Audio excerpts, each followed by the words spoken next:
अच्छा जी, अज तो बाद जी तुहानू ना साडे यूट्यूब चैनल ते रोज़ाना जी है ना फार्मिंग दी वीडियो, एग्रीकल्चर फार्मिंग जी है ना वो वीडियोज़ भी लिया करनगियां। अज जी स्प्रे हो रही है, यदि अमरूदा का एक बाग लगा सी, हाँ तो उन्होंने ना स्प्रे कर रहे हैं अज फफूंदी दी भी। आ देखो छोटा बीज जोड़ा है ना ये लग गया आ, तो यदि जी स्प्रे है ना वो होगी तो बी बन जाएगा। ए लो इंजॉय करो।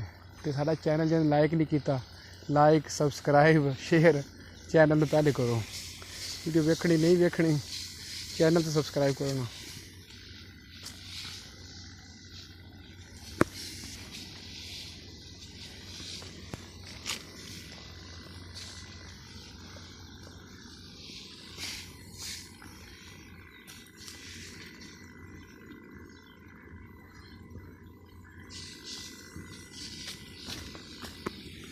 एक स्प्रे हुण करते पे, दो स्प्रे में बाद चोनियां तो फल तैयार हो जाना अल्लाह करना। नाल को पानी शानी खाद शाद दे देंगे थले, तो जो फल तैयार होएगा ना तो फिर भी तुहानू दस्या जाएगा इहदे बारे च, मुकम्मल मालूमात मिलेगी तुहानू। तो पहले कमेंट करके दसो कि चैनल पर किस किस्म की वीडियो देखना चाह रहे हो तुम। डेयरी फार्मिंग हो गई है, मझां गावां या दांद शान का हाल शल हो गया, पंजाबी ओल्ड कल्चर हो गया, हाँ एग्रीकल्चर फार्मिंग हो गई, कोई दरख्त शरख्त बाग शाग हो गए, उन्होंने वीडियो हो गई। किस किस्म की वीडियो देखना चाह रहे हो तुम। तो जे वोट बहुत आए, कमेंट बहुत आए, उस किस्म की वीडियो शुरू कर देंगे।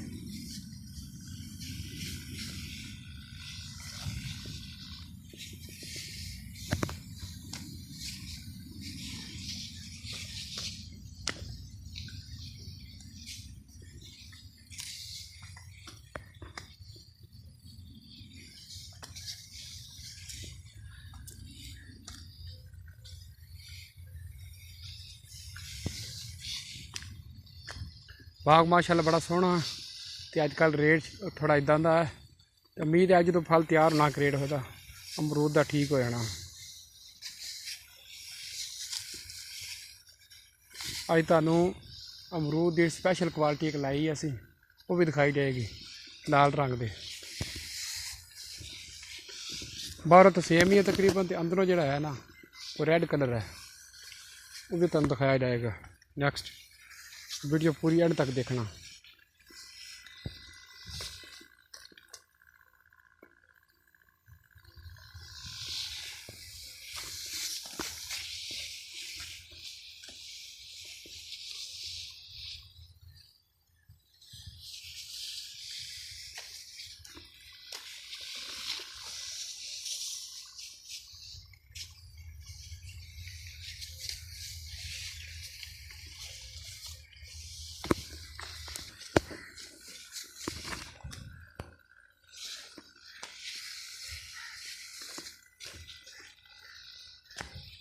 सारा बाग है, तकरीबन हर किस्म का बूटा इस बाग च लगा है। तुहानू एक स्पैशल वीडियो मिलेगी इस वास्ते। जोड़े है ना जितने बाग के बूटे लगे हैं ना, दरख्त लगे ने फलों के, आड़ू हो गया, आलू बुखारा हो गया, खुबानी हो गई, बादाम हो गया, किन्नू हो गए, फ्रूटर हो गए, जामना हो गई, लीची हो गई, ये सारे बूटे जोड़े हैं तुहानू एक मुकम्मल वीडियो मिलेगी। लिहाजा जो चैनल है ना सबसक्राइब कर लो पहले, बाकी काम तो होंगे ही रहते हैं।